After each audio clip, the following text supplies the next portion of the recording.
¿Cómo estáis ahora a nivel de carga de trabajo de lista de espera?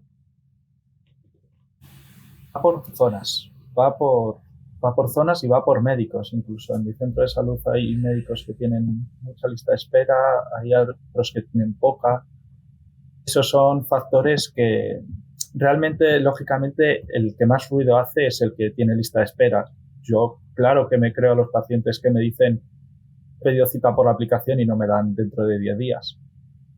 Eh, sí que es verdad que en mi caso, en el caso de mi tutor, porque todavía la consulta no es mía, aunque ahora mismo la esté pasando en su mayoría yo, no es así, pero desde luego está habiendo listas de espera y se tienen que poner mecanismos porque si hay lista de espera la atención primaria no funciona, no funciona. ¿Cómo arreglarlo? Es complicado. Complicado porque durante 2 años se han eliminado todas las actividades preventivas que se hacen sobre los pacientes sanos y por lo tanto y el control de los pacientes crónicos y por lo tanto la gente enferma y va a costar tiempo volver a los niveles de carga asistencial de la pandemia, de antes de la pandemia. Porque ahora mismo, ¿cuánto tenéis de lista de espera, o por lo menos en tu caso? En mi caso, de un día para otro. Entonces, el problema no lo tengo, pero sé de compañeros dentro del centro de salud que es una semana o más. Y creo que es una situación complicada porque al final la atención primaria es clave y la atención especializada, hospitales, etcétera, dependen directamente de ella. Pero sí que es verdad lo que comentas de que la lista de espera se ha aumentado en estos últimos 2, 3 años. Y bueno, en las noticias siempre sale la lista de espera a nivel quirúrgico de tardar muchos meses, incluso años en operarse. Pero bueno, que para las consultas estamos en las mismas. Y que se dice que si la primaria no funciona, la hospitalaria tampoco. La relación es bidireccional.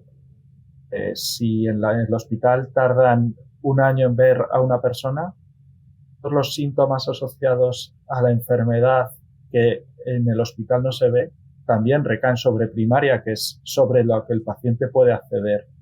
Entonces se genera un círculo vicioso de listas de espera entre primaria y hospital eh, que hace que el sistema no sea capaz de absorber toda la demanda que Al pide final, la población. lo que tú comentas, que un sistema depende de otro y al final se acaba formando un bucle, porque si dependes de un sistema y a la vez de otro, te quedas un poco en tierra de nadie. Efectivamente, estamos todos conectados y exactamente igual.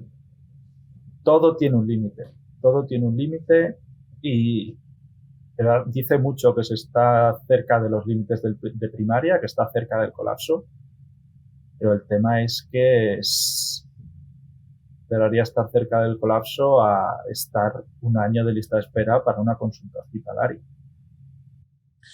Es un punto interesante en el que quería tratar el tema del colapso, precisamente por lo que venimos hablando, de toda la lista de espera que surge, de la cantidad de pacientes que tardan días en ser atendidos, incluso para una cuestión tan simple como un resfriado, un catarro o algo más grave que tienen que esperar, como has dicho tú antes, dependiendo del centro de salud, pues varios días. ¿Estáis ahora mismo en una situación de colapso, de casi colapso? ¿O crees que va a llegar dentro de poco? ¿O cómo lo estáis viviendo? Estamos en una situación clara de sobrecarga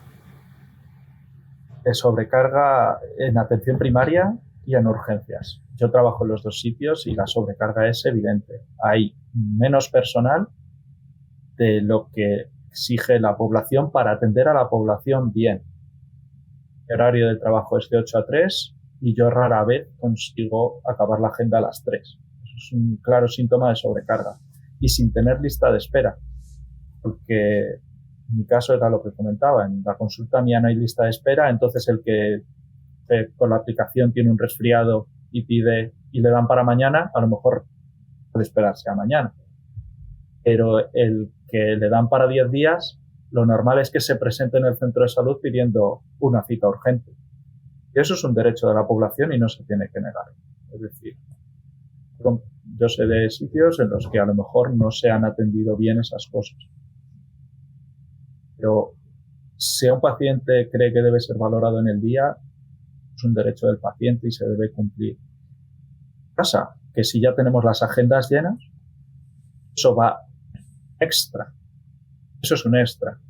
Si ya tenemos los pacientes citados cada 7 minutos, como están ahora, se van metiendo y hay que meter 10 pacientes extra ahí en la agenda, en huecos entre cada 7 minutos, pues al final acabas viendo 60 pacientes al día. ¿Los acabas viendo? Sí. El tema es cómo los acabas viendo. No se ven bien. Pueden ver bien a los pacientes o mal. Lo importante de no tener lista de espera es que puedes ver a los pacientes bien, que tienes 7 minutos para verlos, si no se apunta nadie extra. ¿Cuál es el tema? Que 7 minutos son insuficientes. Hay mucha gente que se queja de los retrasos, de que está citado a las 11 y entra a las 12. Nosotros les decimos lo mismo. ¿Qué quieres? ¿Que te vea bien o que te vea mal? A lo mejor tú no requieres 7 minutos, a lo mejor tú requieres 20 minutos. Y yo voy regular de tiempo, bien de tiempo, porque no se me apunta gente extra, yo te voy a poder ver 20 minutos, aunque tú solo tengas 7 minutos. Pero ¿qué va a ocurrir? Que el que está detrás de ti va a ir un poquito más tarde. Entonces, por eso yo a la población lo que le pido es un poquito de paciencia cuando están en las citas, porque ojalá pudiéramos nosotros controlar a la que entran. Pero en esa situación en la que tenemos tantos pacientes condensados, muy difícil atender bien a la gente y incluso atendiéndola bien no vamos a poder llegar. Y van a tener que ir con retrasos. El retraso es un símbolo de la sobrecarga, es donde empieza la sobrecarga. El colapso empieza cuando empezamos a hablar de 60 a 65 pacientes todos los días, en el que ya ni siquiera puedes ver a los pacientes que hay que ver concienzudamente, ni siquiera los puedes ver bien. Yo creo que la clave es lo que comentas, el tema de la cantidad versus la calidad, porque obviamente hay pacientes que necesitan un mayor trato, que necesitan más minutos para ser atendidos con calidad, pero al final el tiempo os lo fija alguien externo a vosotros y básicamente tenéis un cupo de personas que atender y que lleva lo que comentas tú en 7 minutos o la cantidad de tiempo que sea. Entonces el problema, lo comentaba antes, es la cantidad versus la calidad. Al final hay que atender a un número muy grande de personas y lo ideal, lo que tú comentas, que hay personas en las que lo ideal sería dedicarles 20-30 minutos, el tiempo que fuese necesario, pero en cuanto estás...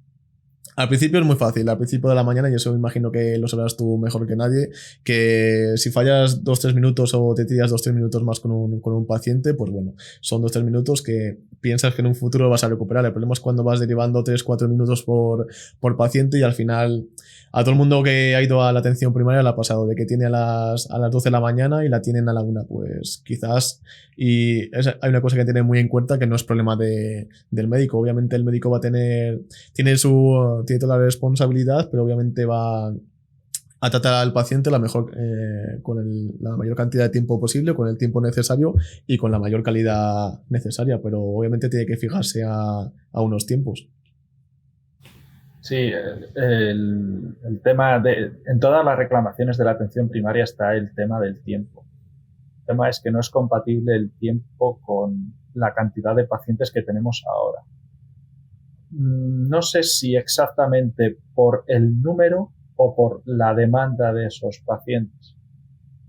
¿Qué es lo que estoy queriendo decir? Ahora mismo en Salamanca estamos con cupos de cada médico lleva unas 1.500 personas. Eso no ha cambiado desde antes de la pandemia. Ese número se ha permanecido estable. Sin embargo, tras la pandemia, como unos 15 pacientes más al día de media. Antes de la pandemia ya nos costaba salir a las 3. Nos costaba salir a las 3 muchos días. Ahora es prácticamente imposible si quieres hacer las cosas bien. Y si las quieres hacer mal, es difícil también. Pero claro, es el tema de siempre. Hacemos los cupos más pequeños, pero los centros de salud tienen el tamaño que tienen, no se pueden hacer más grandes. salvo que los construyas de cero, lógicamente. Y segundo, el personal es el que hay. Hay muy poquita gente. Cada vez que hay alguien de baja, esta baja, que ese es otro problema añadido, la tenemos que cubrir los compañeros. Y eso es una situación en la que es una suma de pacientes, porque si yo tengo que asumir los míos, más los que vienen de urgencia, más los del compañero programados, más las urgencias del compañero, ahí es cuando realmente la suma da que hay una verdadera situación de colapso y de no poder ver bien a la gente. Sobre todo porque ya de por sí en vuestro día a día no partís de un margen, porque si tuvieseis, yo qué sé, 20 minutos de margen, por así decirlo, pues bueno, 20 minutos de cada uno, pues podéis cubrir lo que has comentado tú antes, una baja, etcétera. Pero cuando ya de por sí no es que tengáis margen positivo, es que lo tenéis negativo, de que lo has comentado tú antes, que ya antes de la pandemia os costaba salir a las 3 y cumplir un poco con el horario estimado. Después del COVID se suma eso, más lo que tú comentas, bajas y etcétera, pues se acaba volviendo un poco una bola. Es verdad que nosotros tenemos algunos huecos que están diseñados, digamos, para pacientes que requieren un poquito más de tiempo. Que son los pacientes que hay que atenderles en domicilio. Porque es que hay pacientes que no se pueden desplazar al centro de salud y tenemos que ir nosotros a atenderles. Esos pacientes son los pacientes más necesitados de todo el sistema sanitario, evidentemente. Y, lógicamente, pues son los que más tiempo nos suponen, ya no solo por su complejidad, sino porque es que hay que ir a visitarles y ya solo con el trayecto de ida y vuelta pierdes 15 o 20 minutos. Entonces, algo que reclamamos nosotros es intentar controlar pues, el tiempo de los demás para poderles dar tiempo a esos pacientes que son los que más nos necesitan. Eso puede partir de diferentes medidas, como el control de la demanda a otros niveles. Por ejemplo, hace poco Portugal, unos días, decidió que el propio paciente fuera el que se justificara bajas laborales de corta duración. Eso es una medida controvertida, indudablemente, porque puede dar lugar a fraudes. Yo no tengo un dolorímetro en la consulta que diga si ese paciente me está engañando o no cuando le dice que le duele la cabeza y se tiene que ir del trabajo porque le duele la cabeza. Voy a poder detectar el fraude en un principio, es decir, yo lo que pido es que se tomen medidas valientes de ese tipo. Oye, yo no voy a poder defraudar, no voy a poder detectar el fraude. Entonces, por favor, ayúdenme, quítenme a esos pacientes de la consulta que solo van a por el justificante de le duele la cabeza y se ha tenido que ir del trabajo. Quítenmelos de mi agenda y déjenme dedicar tiempo a esas personas, porque yo a la persona que solo me viene a por el papel, yo tengo que mirar de arriba abajo y al final del tratamiento sabe el paciente lo que le ocurre. Una chica con una migraña sabe perfectamente lo que tiene que hacer cuando le da la migraña. Solo lo que quiere es el papel para irse del trabajo. Entiendo que esto es muy controvertido, que puede dar lugar a fraudes. Hay que tomar medidas de ese tipo ahora mismo para evitar el colapso del sistema sanitario.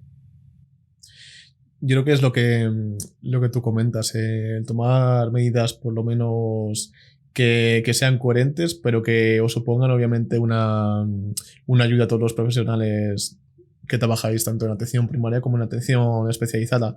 Sí que es verdad que esa medida, desde mi punto de vista, sería un poco controvertida aquí en España, pues bueno, sabemos en España cómo es la gente y en Portugal si hay dos personas que fraudan o que lo llevan de una manera que no es la correcta, aquí va a haber 10 o 20, pero no te puede ser esa concreta.